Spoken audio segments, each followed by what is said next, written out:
Hello, entrepreneurs. Today we want to talk about another great EOS tool that I really love, and it's called the Accountability Chart. The Accountability Chart, when you first see it, it looks a whole lot like an org chart, but there are some key differences in EOS, and that's why we call it an Accountability Chart. We have a couple things that are different that really helps us drive accountability in the company. The Accountability Chart really starts off with kind of a belief or an assumption that every great company in the world, and I don't care whether it's 10 employees or 10,000 employees, you've got to be good at least three things. You've got to be really focused on sales and marketing, bringing in the work. You've got to be really focused on operations, either delivering a great service or delivering a great product. And you've got to take care of the money. You've got to have a finance seat on this accountability chart, because you can't take care of the money, it's going to leak out the back end, won't have cash flow, won't be able to run a great company. Now, sometimes we'll have to customize it at that department level, and we'll have to add another seat. I've got a client I work with, and they both designed and manufactured special purpose computers. So they had to add an engineering seat at that department level, because they had to first design it, and then they manufactured the computers. And those processes were so different, it just made sense to have an extra seat on the accountability chart. But we want you to keep it simple, so we don't want to have any more seats that we don't need.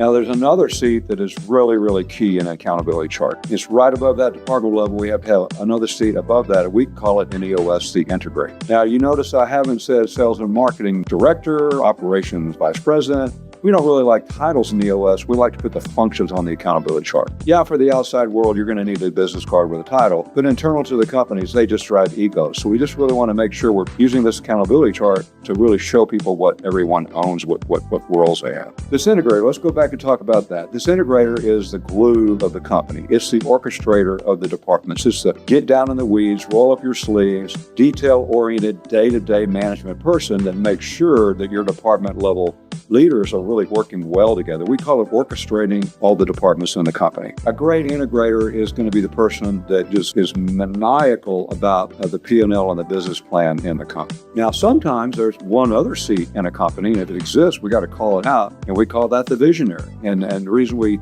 say it's a little bit different is if you have a visionary, it's usually a founder or an owner. Generally put it above the integrator on the accountability chart. And the reason it's different is that if you've got one, they're almost always diametrically opposite of a great integrator. Where the great integrator is a detail-oriented roll-up-your-sleeves person, the visionary is more of a high-level thinker.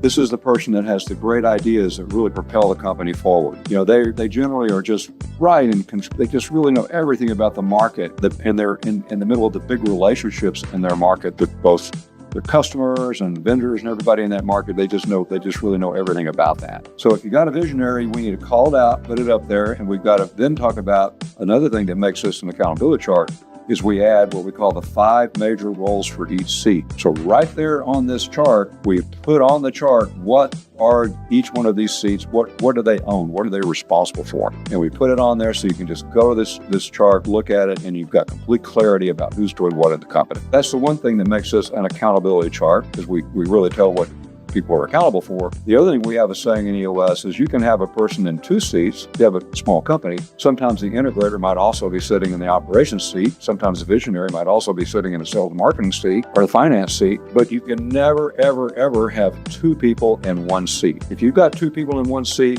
you really have nobody accountable for that seat. Those are the 2 things that make this an accountability chart. Now, the way we put together an accountability chart is we say structure first. So we really sit down with a leadership team, and we come up with what is the best reporting structure with the least amount of seats. Seats cost you money. After that, we then define what are the roles in each seat. We'll come up with those 3 to 7. We call it 5 major roles for each seat. And then only after that, then we go back and we start at the top, and we put the best person in the company for each seat. And that's how we do it. You want to learn anything more about that, give me a call. I'd love to walk you through it. Really recommend that everybody puts together an accountability chart for their company. Thanks a lot, guys. See you next time.